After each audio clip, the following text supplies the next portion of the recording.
அனைவருக்கும் வணக்கம். இன்றைய வகுப்பில் நம்ம 6ஆம் வகுப்பில் இயல் 9ல் உள்ள அணி இலக்கணம் என்ற பாடத்தை தான் பார்க்க போகிறோம்.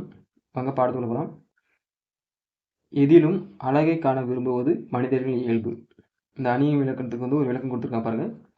எதிலும் அழகை காண விரும்புவது மனிதர்களின் இயல்பு. நாம் நம்மை அணிகலன்களால் அழகுபடுத்திக் கொள்கிறோம்.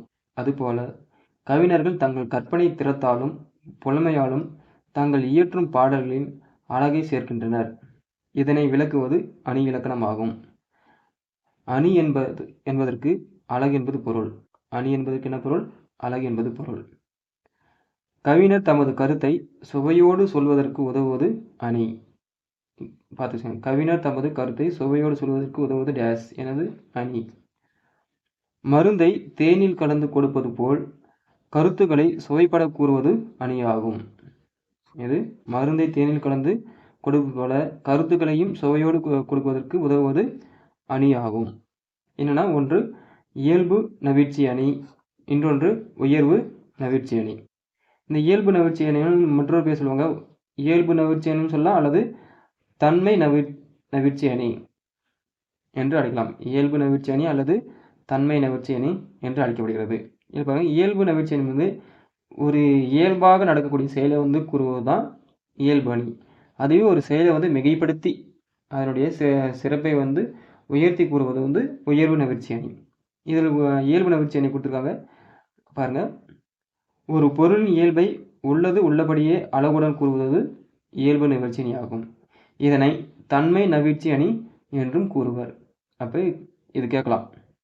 இயல்பு நவிற்சி அணி என்பது ஒரு பொருளின் இயல்பை உள்ளது உள்ளபடி கூறுவது இயல்பு நவிற்சி அணி. அதனுடைய மற்றொரு பேர்னா தன்மை நவிற்சி அணி. எடுத்துக்காட்டு கொடுத்துருக்காங்க. கவிமணி தேசிகம் விநாயகனார் அவர்கள் இயற்றிய பாடல் ஒன்று கொடுக்கப்பட்டுள்ளது. இயல்பு நவிற்சி அணிக்கு எடுத்துக்காட்டாக, தோட்டத்தில் மேய்து வெள்ளை பசு, அங்கே துள்ளி குதிக்குது கன்றுக்குட்டி. அம்மா என்று வெள்ளை பசு, உடன் அண்டையில் ஓடுது கன்றுக்குட்டி. நாவால் நக்குது வெள்ளை பசு, பாலை நன்றாய் குடித்தது கன்றுக்குட்டி. இதை எதுவும் எந்த ஒரு இதையும் உயர்த்தியோ அல்லது தாழ்த்தியோ எதுவும் கூறல. ஒரு இயல்பாக நடக்கக்கூடிய செய்தியை கவிமணி தேசிய விநாயகரால் இங்கு கூறப்பட்டுள்ளது. அதனால் இந்த பாடல் என்ன அணின்னு கேட்கப்பட்டால் இந்த பாடலுக்கு என்ன அணினா இயல்பு நவிற்சி அணி.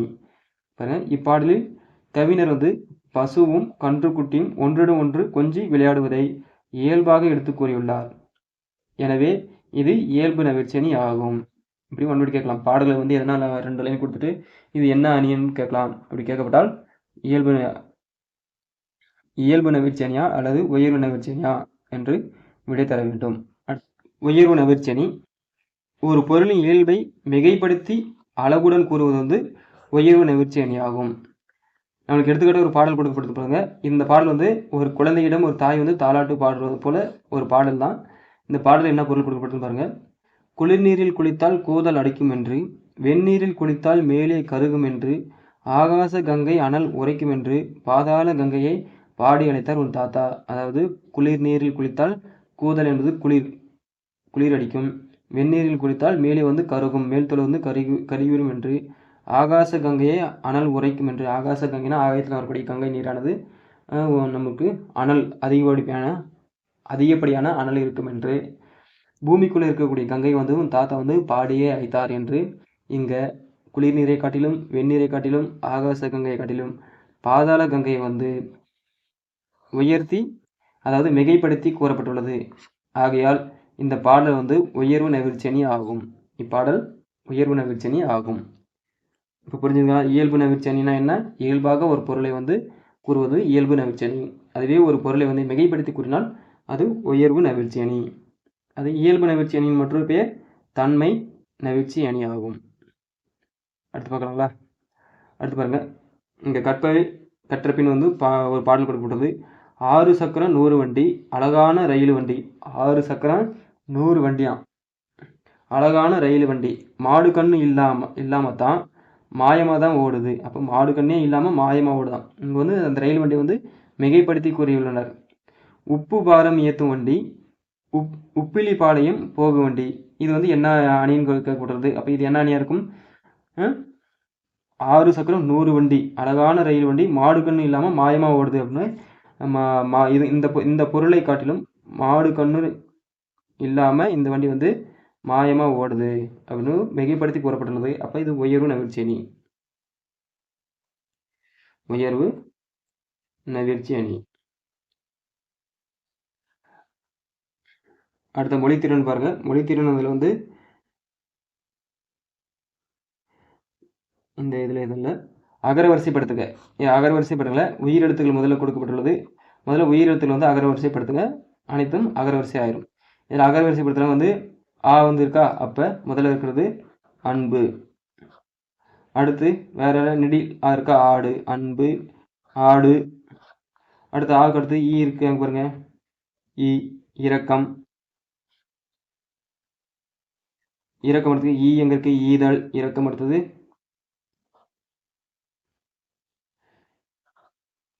ஈதல். அடுத்து ஊ எங்க இருக்கு பாருங்க, உயிர். அடுத்து நெடில் ஊ எங்க இருக்கு பாருங்க, ஊ. உயிருக்கு அடுத்தது ஊக்கம். அடுத்து ஏ, ஏழை எளிமை. அடுத்து எது, ஐ, ஐந்து. அடுத்து ஓ, ஒழுக்கம். அடுத்து வந்து ஒழுக்கம் அடுத்து வந்து ஓசை. ஓசைக்கு அடுத்தது இருக்கக்கூடியது அவ்வை. இதான் அகரவரிசைப்படுத்துதல். அடுத்ததா பத்தியை படித்து கீழ்காணும் வினாக்களுக்கு விடையளிக்க. அரசர் ஒருவர் தம் மக்களிடம் அமைதி என்றால் என்ன என்பதை விளக்கும் வகையில் ஓவியம் வரைந்து கொடுப்பவர்களுக்கு மிக சிறந்த பரிசு வழங்கப்படும் என்று அறிவித்தார். இதையடுத்து நாட்டின் முன்னணி ஓவியர்கள் அமைதியை வெளிப்படுத்தும் வகையில் பல ஓவியங்களை வரைந்து அரண்மனைக்கு கொண்டு வந்தனர். அரசர் ஒவ்வொரு ஓவியமாக பார்த்து கொண்டே வந்தார். அழகிய மலையின் அடிவாரத்தில் ஓர் ஏரி இருப்பது போல் ஓவியம் ஒன்று இருந்தது. அது மிகவும் சிறப்பாக இருந்தது. பார்த்தவுடனே பறிக்க தூண்டும் வகையில் மலர்களின் ஓவியம் ஒன்று இருந்தது. இப்படி ஒவ்வொருவரும் அமைதியை தங்களுக்குள் தோன்றியபடி ஓவியத்தில் வெளிப்படுத்தி இருந்தனர். ஓர் ஓவியத்தில் ஒரு மலை மேல் இருந்து ஆர்ப்பரித்து கொட்டும் அருவியின் படம் வரையப்பட்டிருந்தது. அதிலேயே இடியோடு மழை கொட்டி கொண்டு இருந்தது. சற்று உற்று பார்த்தால் அருவியின் கீழே இருந்த மரம் ஒன்றில் பறவை கூட்டில் பறவை ஒன்று தனது குஞ்சிலோடு இருந்தது. இந்த ஓவியத்தை வரைந்தவர் யார் என்று அரசர் கேட்டார். அந்த ஓவியர் வந்தார். இந்த ஓவியத்தில் அமைதி எங்கே இருக்கிறது என்றார் அரசர். அதற்கு ஓவியர், மன்னா, பிரச்சனைகளையும் போராட்டங்களையும் ஆரவாரமும் இல்லாத இடத்தில் இருப்பது அமைதி என்று. இவை எல்லாம் இருக்கும் இடத்தில் இருந்தும் எதற்கும் கலங்காமலும் தன்னை எதுவும் பாதிக்க விடாமலும் உள்ளுக்குள் அமைதியாக இருப்பதே உண்மையான அமைதி என்றார். அப்போ இந்த பாடல் முறை என்ன தெரிஞ்சுன்னா, நம்மை சுற்றி பல பிரச்சனைகள் இருந்தாலும் அந்த பிரச்சனைக்கு இடையிலையும் நாம் நம் உள்ளத்தில் வந்து அமைதியாக இருப்பதுதான் உண்மையான அமைதி. அதே இதை வெளிப்படுத்தியுள்ளார். கட்டங்களில் உள்ள சொற்களை கொண்டு தொடர்பை உருவாக்குவ. இதில் பாருங்க, 3 காலத்தையும் குறிக்கக்கூடிய பொருள் அமைஞ்சிருக்கும். நேற்று எங்கள் ஊரில் மழை பெய்தது இறந்த காலம். இன்று எங்கள் ஊரில் மழை பெய்கிறது நிகழ்காலம். நாளை எங்கள் ஊரில் மழை பெய்யும் எதிர்காலம் என்று 3 காலத்தையும் குறிக்கக்கூடிய பொருள் இங்கு கொடுக்கப்பட்டுள்ளது. இவை போன்றே 3 காலங்களையும் காட்டும் சொற்களை வந்து அமைக்க அப்படின்னு கொடுக்கப்பட்டுள்ளது. பார்த்துக்கங்க. அடுத்த கடைசியா கலைச்சொல் அறிவோம். கலைச்சொல் அறிவோம். ஹியூமனிட்டி அப்படின்பது மனிதநேயம். ஹியூமனிட்டி என்பது மனிதநேயம். மெர்சி என்பது கருணை. மெர்சி என்பது கருணை. டிரான்ஸ்லேஷன் என்பது உறுப்பு மாற்று அறுவை சிகிச்சை. டிரான்ஸ்லேஷன் என்பது உறுப்பு மாற்று அறுவை சிகிச்சை. நோபல் பிரைஸ் என்பது நோபல் பரிசு. அப்படியே தமிழாக்கம். லாரி என்பது சரக்குந்து. லாரி என்பது சரக்குந்து. ஓகே நண்பர்களே, இன்றைய வகுப்போட நம்ம வந்து 6ஆம் வகுப்பு வந்து கம்ப்ளீட் பண்ணிட்டோம்.